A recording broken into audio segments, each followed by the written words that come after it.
I can tell you when a person's about ready to change. I can tell you why people don't change. I can tell you what it takes to change. So what's it take to change? Well, you change. Most people keep their attention, always their awareness on their body. They keep their attention on everything in their environment, people and things. Their brain is always scanning everything around us to determine what's known and unknown, what's safe and unsafe, right? And, you know, we do that all the time. So our research shows that the moment you take your attention off your body and you go from somebody to nobody, you take your attention off the people in your life and go from who you identify with, from someone to no one. And so many people spend their whole life building an identity of being someone. Take your attention off your cell phone, your computer, your car, and go from something to nothing. Take your attention off where you're sitting, where you need to be, someplace you have to go from somewhere to nowhere. And take your attention off time, linear, thinking about the predictable future or the familiar past, and fall into the generous present moment and go from some time to no time. Then all you're left with is consciousness. And that's the moment you're no longer playing by the same rules of matter to matter.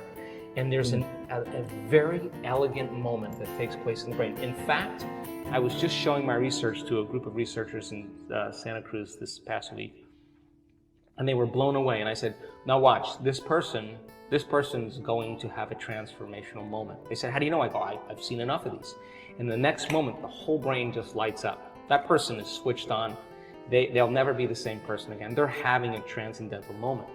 And we could actually predict it and teach it now. It's a formula.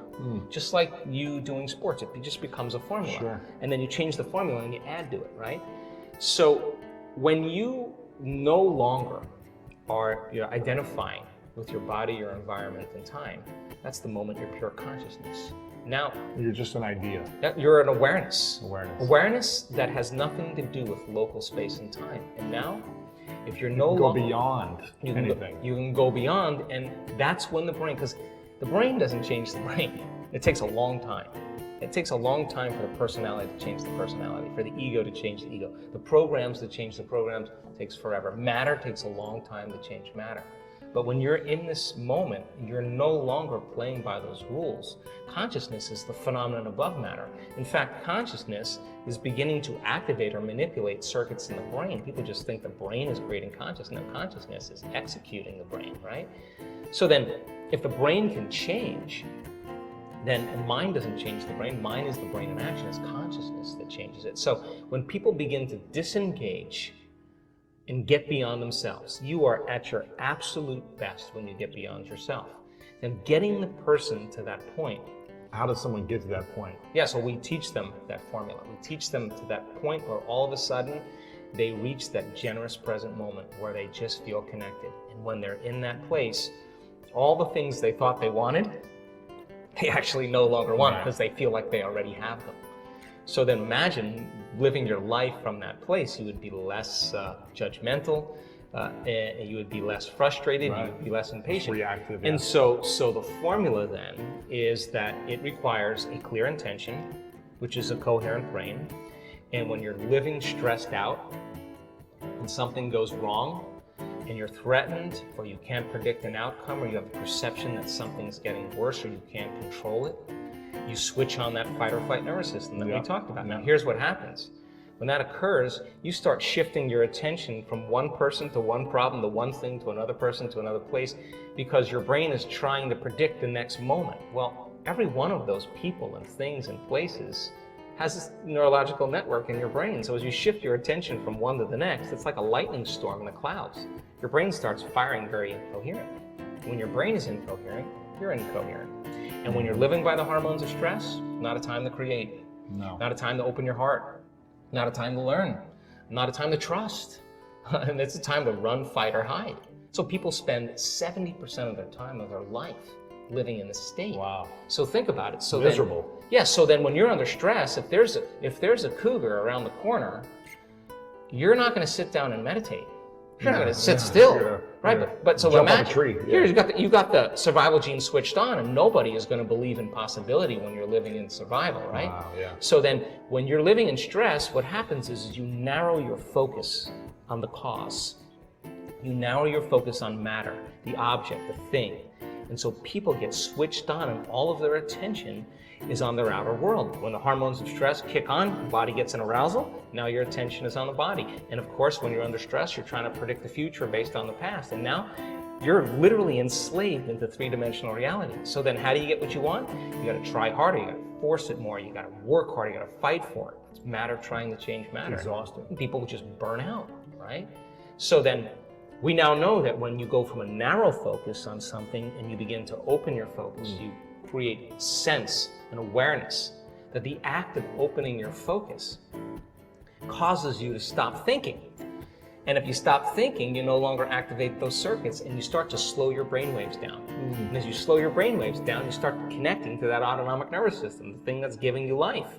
And all of a sudden, when you get beyond yourself, it says, he's gone. Let's step in and just clean up this mess before he gets back. Really? And its job is to create order and balance. So your body will start to do that for you. The innate intelligence will step right in. Once you connect, you got to connect. So you got to know how to change your brainwaves. You can't change your brainwaves. Wow. You stay in that active state. You're basically moving furniture around. You're analyzing your life within some disturbing emotion. And I can tell you, after looking at all those brain scans, if you're analyzing your life within some disturbing emotion, you're going to make your brain worse. In fact, you are thinking in the past, right? So you teach people the formula, how to open their focus, change their brainwaves, connect to that invisible field, and all of a sudden, different compartments of the brain start synchronizing. The front of the brain starts talking to the back of the brain. The right side starts talking to the left side. And all of a sudden, what sinks in the brain links in the brain. And all of a sudden, you see this person starting to feel more like themselves. And when you see those two hemispheres of the brain start lighting up, watch out, because that person is going to feel really whole. They're going to start loving life. They're going to feel like they're going to be in love with life, because the union of polarity and duality is wholeness at the exact same time. Coherent brain, when you're resentful, when you're judgmental, when you're impatient, your heart beats out of rhythm. Why? You're stepping on the gas and you're stepping on the brake at the same time. Your body and its intelligence, living in survival, is saying T-Rex is back there, but you're not running, because you're sitting across the table looking at somebody smiling and your body's revved up, right? So the heart is beating rhythmically. And when that happens, you're squandering, or you're using all the body's life force and turning it into chemistry, right? Using all that energy to survive as opposed to think beyond. Right. So you're drawing from your vital life force, that invisible field around your body, and you're turning it into chemistry. You actually are going to shrink your own field. The hormones of stress cause us to be materialists, right? We when we're under stress, we're using our senses to determine reality. So now you feel more like matter and less like energy, more separate from possibility. So then, to teach a person then how to regulate that heart center. And we do this, we've done 6,000 heart scans. Why? Because if I can teach you how to get in that heart state, and I can teach you how to activate that center, and I can teach you how to regulate an elevated emotion, the heart starts to create a very coherent signature. And when the heart starts beating like a drum, like dropping a pebble in water, it begins to produce a measurable magnetic field up to 3 meters wide. Now you're more energy than matter, more wave than particle. Wow. Now, that field that's being created is measurable, and that's an energy, and energy is frequency, and all frequency carries information. So what is the information when it makes it here? Because you're sharing it with the world. It could carry the thought of your healing. Why? Because it's consistent with the energy. Guilt isn't going to carry the thought of your healing. It's a different frequency. And all of a sudden now, the person is elevating their emotional state and they're allowing their thought to be carried on that frequency. They're broadcasting a whole new energetic signature. But thoughts are the language of the brain and feelings are the language of the body, and how you think and how you feel creates your state of being. So then the question is, if you keep practicing creating that state of being, it should become familiar to you, yes or no? Yes. The word meditation literally means to become familiar with. So then if you're practicing moving into these elevated states and your heart is coherent and we're measuring, and I can say, Louis, you got it. Now do it for 30 minutes. Now do it for 60 minutes. And you practice creating that coherence. You'll know when you're there and when you're not, yes or no? Sure. And then you would be able to say, like a skill, like anything else, give me a minute. I'm going to step out and you're going to go back into heart coherence and bring up that state. How do we get there in the heart? Oh, practice a formula. Again, rest your attention, start calling up elevated emotions. And when you start seeing that starts happening, then you sustain it and you keep practicing. And all of a sudden, gets longer and longer and longer. Now, what's the relevance behind that? Well, we've measured neurotransmitters. So when a person actually activates their heart, the heart releases a chemical called oxytocin. Oxytocin is actually the love chemical. Oxytocin signals nitric oxide. Nitric oxide signals another chemical called endothelial-derived relaxing factor. What does that do? Causes the vessels in your heart to swell. Wow. You will literally have energy in your heart. You will literally feel like your heart is full. Now, once you have that feeling, you're not going to want to trade that feeling for anyone or anything. You're going to say, why would I judge that person? If I judge that person, I'm going to lose this feeling. Now, all of a sudden, you're self-regulated. Now, once the heart is activated, I just was at the research lab this week. Once the heart is activated, it acts as an amplifier, and it amplifies energy in the brain. So once you start opening that heart, and it begins to signal the brain, you're going to suppress the survival centers. In fact, the research shows it will reset your baseline. In other words, if you're anxious and vigilant, and you learn how to self-regulate, you'll actually reset the baseline, and you'll say, well, the trauma was 15 years ago, I saw somebody get murdered or whatever, and then we'll say, yeah, but the moment, the heart, not the brain, it's the heart that actually resets the amygdala, and all of a sudden, the person all of a sudden switches down, and all of a sudden, like, I just don't have anxiety. We have thousands of brain scans with anxiety and depression from people from all walks of life. They've reset, and all of a sudden, they don't have that anxiety. They don't have to take medications or do anything. They know how to self-regulate. Where does all anxiety stem from? Anxiety is doing this. Living in survival. When you're living in survival, I'll tell you this. When the survival gene is activated, out of the infinite potentials in the quantum field, you'll always choose the worst case scenario. Why? Because if you're in survival and you're preparing for the worst, there's always better chances of surviving if anything less happens. So people are always selecting the worst thing in their mind, and they begin to emotionally embrace that future before it happens. Thought and emotion, you start conditioning. So you're conditioning the body to become the mind of fear. You keep doing that enough times, once the body becomes the mind, it's a subconscious program. The person has a panic attack. Try as you may to control it with your conscious mind. You can't, you programmed it subconsciously. Now you worry about the next panic attack, and as you start worrying about the next panic attack, it's the vigilance that creates the next one. Wow. Now here's what's happening in our work.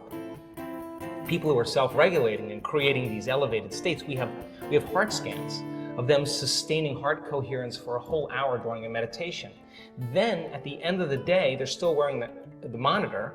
It's 8 o'clock at night, they're not even in a meditation, and for a whole entire hour they're in heart coherence. We say to the woman, what's going on here? She said, I have no idea. I was just getting ready for bed, and all of a sudden my heart just swelled up. It was so intense I had to lay on my back and surrender to love instead of surrendering to fear. She had a spontaneous love attack instead of a spontaneous panic attack. Now, I would call that the natural state of being.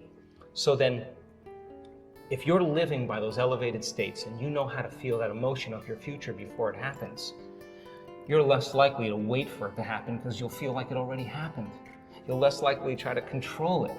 You'll know that the moment you lose the feeling, you just disconnected, and you're going to make your way back. And when you get good at it, no person, no thing, no experience can take it away from you. Wow. Now you're empowered. And if you understand the laws of how creation happens, then you're less likely to compete and rush to get what you want. You're going to know that it's going to come to you. And now that's the new model of how we create. Knowing it would come to us at the right time. What if we want it faster? No, you just do it again. But remember, if you're trying to make it happen faster, you're back to the old self. Right. The new self would never do that. The new self would constantly stay there. And so then how does it appear? It appears in a way that you can't expect. Because if you can predict it, it's the known. It's going to come in a way that you haven't thought of, an unknown.